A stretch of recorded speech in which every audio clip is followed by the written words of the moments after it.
Westchester Boxing Club's The Nicky Show. Welcome to the show. Today I have my guest, Larry Barnes, Larry No Fear Barnes. How are you? Thanks for coming on the show, Larry. And welcome all the listeners and viewers. It's not just radio, it's also a talk show. So I encourage you to tune in every week. We'll be on from 12 o'clock to 1 o'clock on WFAS News Talk 1230. And usually on, I believe it's after the Army football game, if I'm correct. And we're going to be talking not just about boxing today. We are shooting this from Westchester Boxing Club here in White Plains. And it's a historic place for boxing, sports. And we're going to be talking about other things in the community, not on this show, but you can always tune in. And we'll be talking about community events. If you have any charities, fundraisers that you'd like to talk about or have on the show, you can always tweet us. We're on Periscope also. We'll be on YouTube. You can visit our website, NickyKnucklesShow.com, or Westchester Boxing Club. And I'd like to introduce Larry right now. Larry, so you're a former WBO welterweight world champ, and I've known you, had the pleasure of knowing you for years. And I just wanted to say thanks for coming on today. We have a lot in common as far as boxing and our trainers, Kid Sharkey and Charlie Caserta. But I wanted to ask you a question. How did you get into boxing?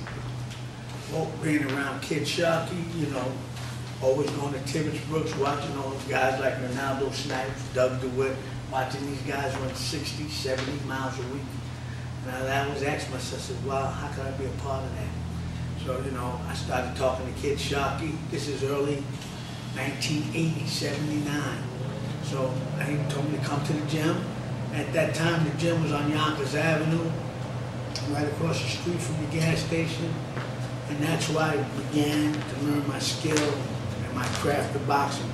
One of the great trainers of all time, Kid Sharkey, 98, still around. That's right, he's going to be 98. It's May 22nd. Yes, it is. Somebody else is getting kind of old and has a birthday coming up. You, November 11th, right? Yeah, I'm going to be the big 5-0 after all these years. But hey, you know what? I still look good. And after 50, hey, my 28th anniversary is coming up as a professional boxer. So, hey, listen, I'm here. I'm the head trainer here at Westchester Boxing with you. And, I think a lot of people are learning the sweet science of boxing and learning how to box the right way, the correct way.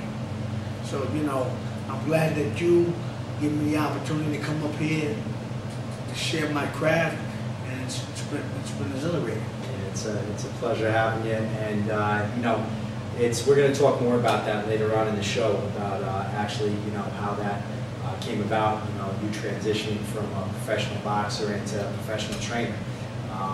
Some guys don't make the transition from amateur boxer to professional boxer, and some guys aren't very successful. But it's not just about boxing.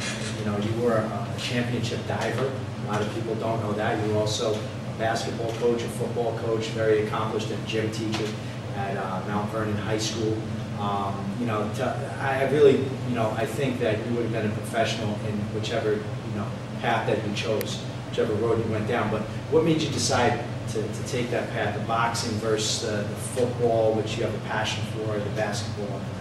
No problem. Welcome to be here. Just glad to be part of it. And we have to Al's right. We have another former world champ, Larry No Fear Barnes. Yes. And we spoke to Larry a little while ago. Hopefully people are tweeting in and Periscope, and you can also watch this on YouTube. But Al just mentioned a dream fight that he wanted to see, which was Pernell Whitaker versus Mayweather. That's like when everybody talk about the dream fights or whatever, or what if fights. The fight that I would have really loved, because they both such great boxers, and their strategy is so defensive. Pernell Whitaker and Mayweather. That's a dream fight. I agree.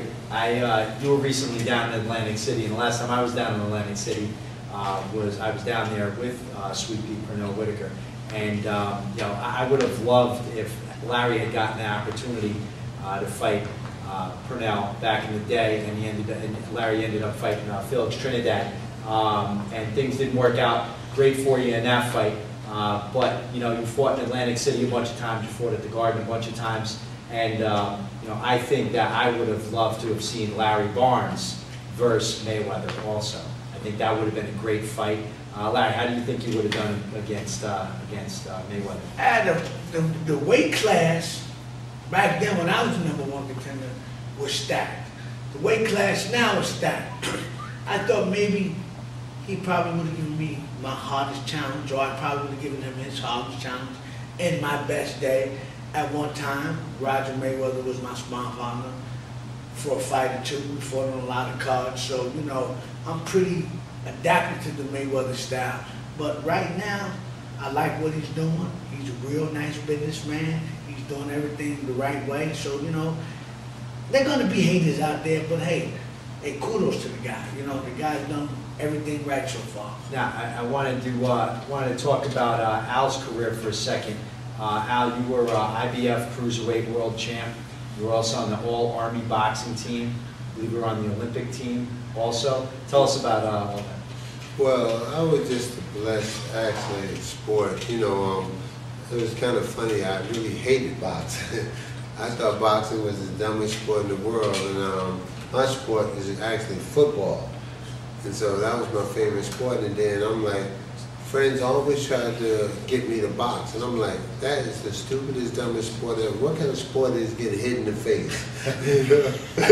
So I'm like, then my friends like, man, you pretty good, not have no experience. I thought they would just want to take me to the gym to beat me up. Yeah. So I joined the Army. I was a late bloomer.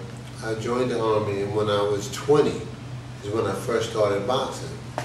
That's late in any professional sport, At 20 years old, I tried football, basketball, soccer, whatever. And I only boxed for 4 years before I made it to the Olympics. I won Olympic trials from 84 to 88. I started boxing. I was in the Army, which had a lot of great other athletes, but Ray Mercer, Andrew Maynard, that won a gold medal. Ray Mercer won a gold, and another guy on the same team, Kenny McKinney. And he was a bantamweight. All of us was on one team. It's amazing. It's some talented group of athletes that you got to box with, and it must have been an amazing experience. You and Larry have a lot in common because you both love football. Yeah, I was a football player until I got converted to a boxer. First I was an all-county football player at Mount Vernon High School, but I knew that I didn't have world-class speed, or I wasn't big enough to play at the next level. So I said, let me give boxing a crack. And hey, this would happen. So Al. What's your favorite football team, professional football team? Oh, where are we at? Giants. New York. All the way, baby. Shout out to the New York Giants. Well, New York Giants first, but then the Jets are still New York. I still gotta go. We gotta root for New York. Everything from New York. But I know a lot of people might not like. I like the Mets over the Yankees. Yeah, well, you're a happy man right now because Mets are doing great. Oh yeah, because I really like the underdogs. The people that